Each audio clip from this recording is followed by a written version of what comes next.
अस्सलाम वालेकुम ख़ातिन हज़रात, मैं हूं डॉक्टर नज़ीर सिद्दीकी और आप देख रहे हैं मेरा यूट्यूब चैनल। पिछले कई दिनों से पूरे भारत में भारत के काश्तकार किसान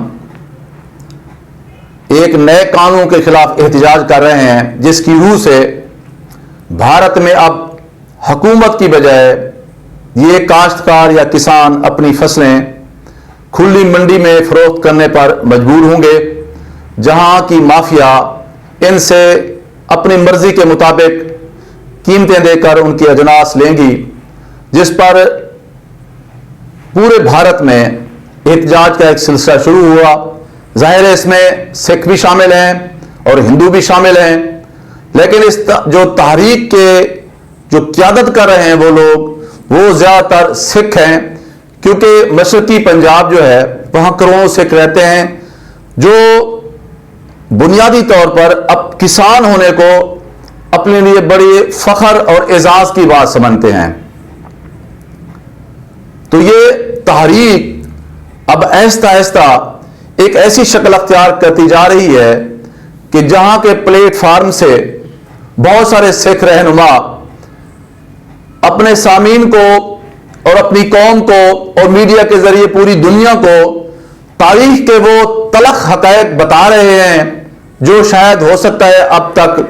वहां की नौजवान नस्ल के सामने ना आए हुए हों। क्योंकि जब मुत्तहिदा हिंदुस्तान तकसीम हो रहा था तो सभी रियासतों को आज़ादी का हक दिया गया था। आप चाहें तो पाकिस्तान में शामिल हो सकते हैं, चाहे तो भारत में शामिल हो सकते हैं, लेकिन पंजाब के लोगों को, मशरकी पंजाब के लोगों को दो तरफ से आफत हुई। एक क़ायद-ए-आज़म मोहम्मद अली जिन्ना ने फरमाई और एक लॉर्ड माउंटबेटन ने की। उनके नुमाइंदे मास्टर तारा सिंह से क़ायद-ए-आज़म मोहम्मद अली जिन्ना ने फरमाया, और ये जो मैं आपसे बातें कर रहा हूं ये वो बातें हैं जो किसान रहनुमा और एक मारूफ सिख रहनुमा योगराज सिंह ने अपनी आंखों में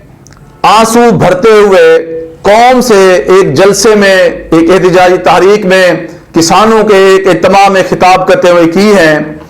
कि क़ायद-ए-आज़म मोहम्मद अली जिन्ना ने मास्टर तारक सिंह को पेशकश की कि एक पंजाबी सूबा ले लें जो दिल्ली तक फैला हुआ होगा और ये आपके पास बहुत सुनहरी मौका है। बजाय पंजाब को तकसीम करने के आप एक सूबा ले लें और ये फिर आपको मौका नहीं मिलेगा, आप सिखों का एक अलग सूबा बना लें। क्योंकि जो हिंदू हैं वो कई सौ साल तक गुलाम रहे हैं और आप लोगों ने उन्हें गुलामी की शक्ल में देखा है। जब ये इक़्तिदार में आ गए, अक्सियत की बुनियाद पर जमहूरियत के हवाले से ताकत में आ गए, तो फिर इन्होंने अपनी गुलामी की महरूमी के जो इंतकाम है वो अक़लियतों से लेना है, भले वो सिख हूं, भले वो मुसलमान हूं या क्रिश्चियन हूं। और मास्टर तारा सिंह को ये बात कुछ ना कुछ दिल में भी लगी, लेकिन वो वक्त लेकर चले गए और फिर वो जाके लॉर्ड माउंटबेटन से मिले तो उन्होंने भी उसे यही कहा कि तुम्हारे लिए बहुत अच्छा मौका है, मैं तुम्हें पंजाब का सूबा ऑफर करता हूं, तुम सिखों के लिए अलग पंजाबी सूबा ले लो। तो उसने कहा कि ठीक है, मैं कल आपसे मिलूंगा और मैं आपको हतमी जवाब दूंगा। इसके बाद मास्टर तारा सिंह जाके जवाहरलाल नेहरू से मिले और उन्हें यह कहा कि मुझे क़ायद-ए-आज़म मोहम्मद अली जिन्ना और लॉर्ड माउंटबेटन ने यह पेशकश की है, तो मैं आपसे मशवरा करने के लिए आया हूं। तो हिंदू बनिए के लीडर जवाहरलाल नेहरू ने उसे अपनी गोद में बिठा लिया और मास्टर तारक सिंह से कहा कि तुम्हारी और हमारी मां बाप एक हैं, हम एक ही मां से धरती से पैदा हुए हैं। और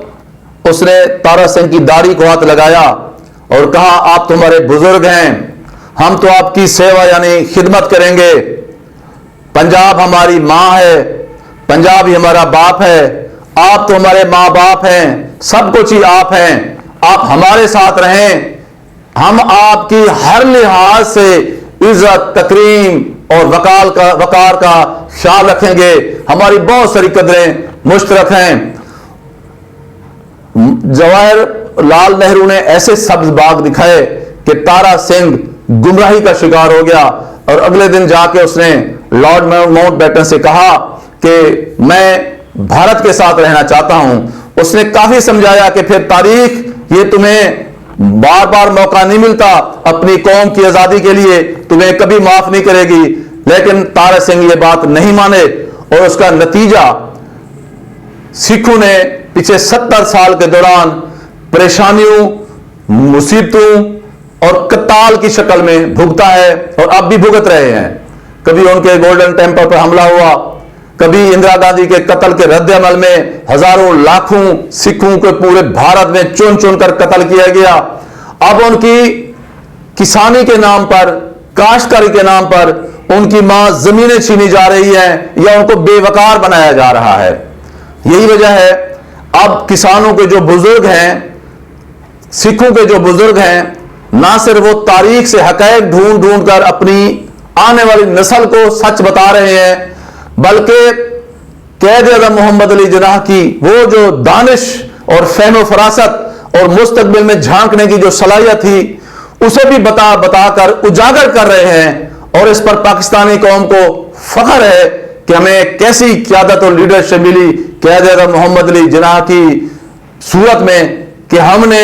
एक मुंतशिर कौम होने के बावजूद एक ऐसा मुल्क हासिल कर लिया जिसकी तवक्को ना तो भारत हिंदुस्तान का हिंदू कर रहा था, ना बरतानिया कर रहा था, ना दुनिया को कोई और मुल्क कर रहा था। और फिर वो मुल्क पाकिस्तान भी ला इलाहा इल्लल्लाह मुहम्मद रसूलुल्लाह की बुनियाद पर हासिल कर लिया। ये अलग बात है कि क़ायद-ए-आज़म मोहम्मद अली जिन्नाह के बाद आने वाले लोग ना पाकिस्तान को संभाल सके और ना क़ायद-ए-आज़म मोहम्मद अली जिन्नाह और अल्लामा इकबाल के ख्वाबों की सही ताबीर कौम के सामने ला सके। इसलिए अब ये जो सिखों की तो तहरीक है, अगरचे ये किसानी के हवाले से है, काश्तकारी के हवाले से है, लेकिन जिस तरह सिखों और हिंदुओं के दरमियान तलखियां बढ़ती जा रही हैं, माजी के हकायक सामने आते जा रहे हैं और इस दौरान खालिस्तान का नारा भी इसमें शामिल हो गया है, जिसे भारतीय इंटेलिजेंस एजेंसियां, भारतीय कौम और भारतीय मीडिया ISI के साथ जोड़ रहा है, पाकिस्तान की सिक्योरिटी एजेंसियों के साथ जोड़ रहा है कि उनके वसाइल से सब कुछ हो रहा है। लेकिन ये एक न एक दिन होना था। कोई भी कौम, कोई भी फर्द जब एहसान फरामोशी करता है तो फिर कुदरत और फितरत अपने तरीके से उसे जरूर सजा देती है। और भारत की सजा अब नौश्ता दीवार है कि उसने भारत में रहने वाले मुसलमानों के साथ जुल्म ज्यादती की, कश्मीरियों के साथ की, और अब सिखों के साथ जो कुछ हो रहा है वो दिन दूर नहीं जब भारतीय एहसान फरामोशी के रवैये के रद्द अमल में कुदरत उसे भी टुकड़ों की सूरत में तकसीम करके उसे उसके मनफी रवैयों का जवाब दे देगी। ख़वातीन हज़रात, आपसे गुजारिश है कि मेरे YouTube चैनल डॉक्टर नज़ीर सिद्दीकी को सब्सक्राइब फरमाएं, इस वीडियो को ज़्यादा शेयर करें और बेल आइकॉन को जरूर दबाएं ताकि मेरी तमाम वीडियोस आप जनाब खिदमत में बर वक्त पहुंच सकें। अपना ख्याल रखिए, इर्द गिर्द के लोगों का ख्याल रखिए और सबसे ज्यादा मेरे प्यारे पाकिस्तान का ख्याल रखिए जो हमारी शनाख्त की वजह है। पाकिस्तान जिंदाबाद। बहुत शुक्रिया। अस्सलाम वालेकुम।